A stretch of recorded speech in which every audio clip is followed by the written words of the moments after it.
മോഴ്സിലേറ്ററാണ് പ്രധാനപ്പെട്ട സാധനം. അതിനാണ് വിലയുള്ളത്. അതിനാണ് ഈ 12 ലക്ഷം രൂപയുള്ളത്. പോർസിലോസ്കോപ്പിന് ചെറിയ വിലയുള്ള സാധനമാണ്. അത് 2 ലക്ഷത്തിന് താഴെയുള്ള ചെറിയ സാധനമാണ്. മോഴ്സിലേറ്ററാണ് പ്രധാനപ്പെട്ട ഭാഗം. അതാണ് 14 ലക്ഷം രൂപയുടെ പ്രധാനപ്പെട്ട മെഷീൻ.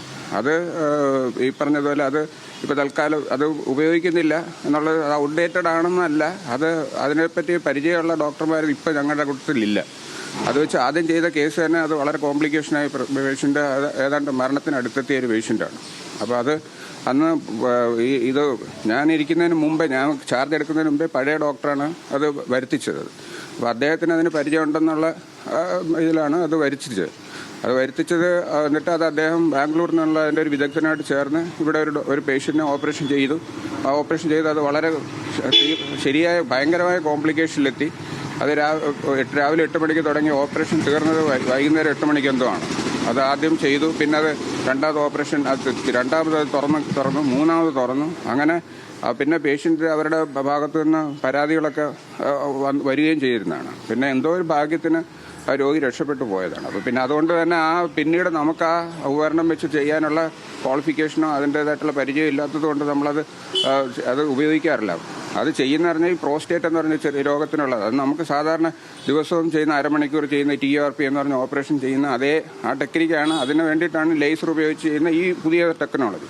അതിന് ശരിക്കും പറഞ്ഞാൽ അതിന് ചെയ്യാനുള്ള ആവശ്യവും ഇല്ല, നമുക്കത് ചെയ്യാനുള്ള സമയവും കിട്ടത്തില്ല. അത് തീരാൻ തന്നെ സമയം ഒരുപാട് എടുക്കും. പിന്നെ നമുക്ക് പരിചയമില്ലാത്തത് വെറുതെ ചെയ്ത രോഗിയൊക്കെ കോംപ്ലിക്കേഷൻ ഉണ്ടാക്കണ്ടെന്ന് വിചാരിച്ചിട്ടാണ് അത് മാറ്റി വെച്ചിരിക്കുകയാണ്.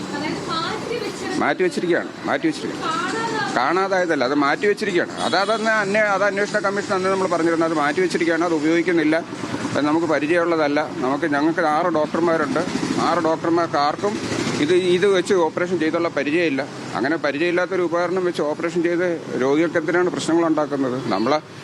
പ്രോസ്റ്റേറ്റിനുള്ള ഓപ്പറേഷൻ ഡെയിലി 2-3 വെച്ച് നമ്മളല്ലാതെ തന്നെ ചെയ്യുന്നുണ്ട്. അപ്പോൾ അങ്ങനെയുള്ള ഓപ്പറേഷൻ ചെയ്ത് വെറുതെ പരിചയമില്ലാത്തൊരു ഉപകരണം വെച്ച് നമ്മൾ ചെയ്ത് അത് പ്രശ്നങ്ങളാക്കണ്ട. പിന്നെ ഉപകരണം മാറ്റി വെച്ചിരിക്കുന്നു എന്ന് പറഞ്ഞാൽ അത് നമുക്ക് നാഷണൽ മെഡിക്കൽ കമ്മീഷന്റെ അംഗീകാരത്തിനൊക്കെ ഇങ്ങനെയുള്ള ഉപകരണങ്ങളൊക്കെ വേണം.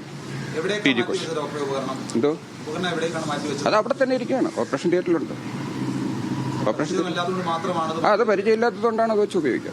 അത് മാത്രമാണ് നമുക്ക് ഉപയോഗത്തിൽ ഇല്ലാത്ത ഒരു സാധനം. നമ്മളത് അത് ഉപയോഗിക്കുന്നില്ല, അത് മാറ്റി വെച്ചിരിക്കുകയാണ്. അതിനെ നമ്മൾ പറഞ്ഞിരിക്കുന്നത് ഏതെങ്കിലും ഡോക്ടർമാർ അതിന് വേറെ ഏതെങ്കിലും സെൻറ്ററിൽ പോയി അത് ചെയ്ത് കുറച്ച് 1 മാസമെങ്കിലും ട്രെയിനിങ് എടുത്തിട്ട് വന്നാൽ നമുക്കത് ചെയ്തു തുടങ്ങാമെന്നാണ് ഞാൻ കൂടുതലുള്ള ഡോക്ടർമാരോട് പറഞ്ഞിരുന്നത്. പക്ഷെ അങ്ങനെ 1 മാസത്തേക്ക് ഒരു ഡോക്ടറെ പറഞ്ഞു വിടാനുള്ള ഇപ്പോഴത്തെ നമുക്ക് മാൻ പവർ ഇല്ല.